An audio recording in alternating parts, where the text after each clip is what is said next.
today. This is move number 5 that we need to learn as we learn to battle spiritual warfare. What is the attack? Well, the attack, we talked about doubt. This one's similar, but it's got a shift to it, okay? The attack is self-reliance. And the defense against it, Paul says, is the helmet of salvation, which keeps your heart and mind, or keeps your mind protected and focused. Now, I will be real honest with you. This is an attack that I have found that me personally, I am more susceptible to this one. All of us have different pressure points that we are susceptible to. For me personally, this is a spiritual attack of the enemy that I've had to learn to identify a lot in my life. Paul says, listen, you need the helmet of salvation. When the Vikings put on their helmets, okay, what is the helmet protecting? It's protecting your head. And really specifically, what's it protecting inside your head? Your brain, your mind, okay? It protects your mind. We know so much more about the brain injuries today than we did even 10, 15, 20 years ago. We know more about how that works than we ever did before. We know how concussions can cause long-term problems. We know what it is when someone is suffering from those kinds of things, how you can't regulate yourself, how you become sensitive to light, and you need to sit in the dark when your brain is hurt. Come on, somebody, that'll preach, okay? And when my mind isn't right, I got to get into the dark because the light is too much for me. Oh, my goodness. We need to, how do we protect our heads? We need that helmet so that we're not sitting in the dark, so that we're walking in the light. You just can't think clearly. You're muddled. You're stuck. Here's what Paul is saying, that your salvation, bought and paid for by Jesus Christ on the cross, your salvation is a helmet. It is a helmet. What is a helmet meant to protect? It's meant to protect your mind, because your mind determines your focus. When your thinking is all jacked up, everything else is going to get jacked up with it. That's just the way it goes. And where your mind goes, the rest of your life is going to follow. When you can't focus on the main thing that you need to focus on to win the battle in your life, then everything else is going to become the battle that you're fighting. And you're going to get stuck in the middle of it. Paul says that it's salvation that protects his mind. Why? Because salvation comes by grace, not by works. Salvation is the gift of God.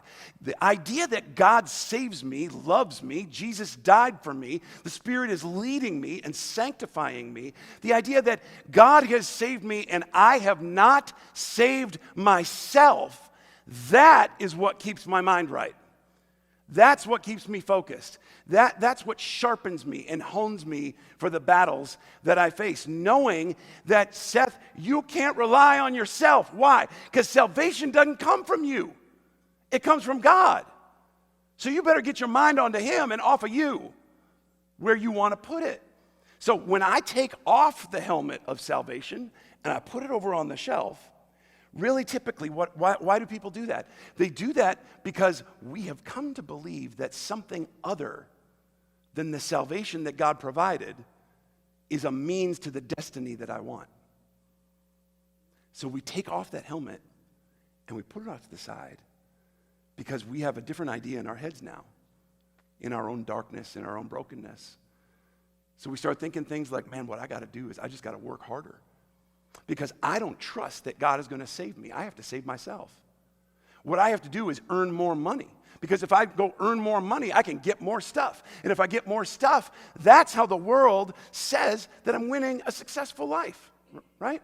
What I have to do is avoid my problems. Just avoid. I don't want to deal with them. I got to dodge them. Because salvation isn't enough for me to feel secure. So I got to hide from those.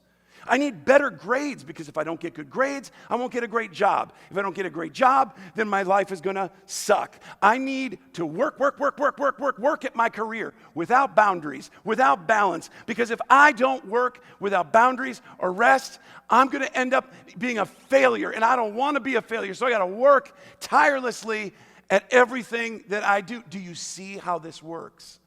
It's exhausting. You will run yourself ragged and burn yourself out.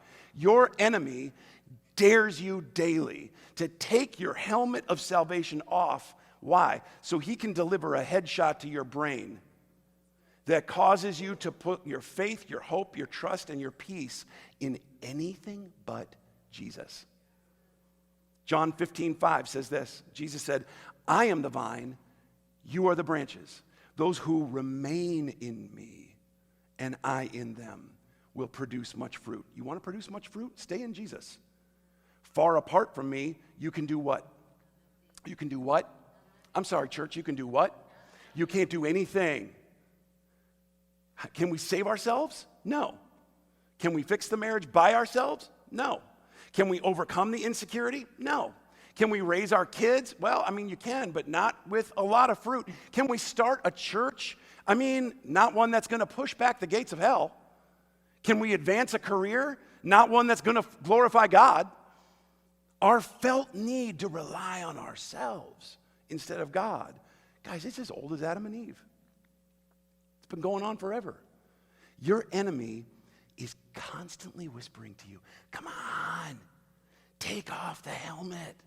Let me get into your mind so that I can just rewire a couple of things. It's going to make such a difference in your life. How do you ward off that attack? How do you not bow to those whispers? How do you keep your mind covered in the salvation of Jesus so that your focus is always on him and not on your problems or your circumstances or your issues? How do you fight the temptation to rely on yourself in your salvation? Because that's what the devil hit Jesus with too. So let's look to him for the example. Let's look to Jesus and see how he did it. Whenever the devil came at Jesus with temptation in the very beginning of his ministry, he came at him, and Jesus constantly was coming back at him with Scripture, constantly coming back at him in the Spirit, constantly coming back at him with what he's grounded in.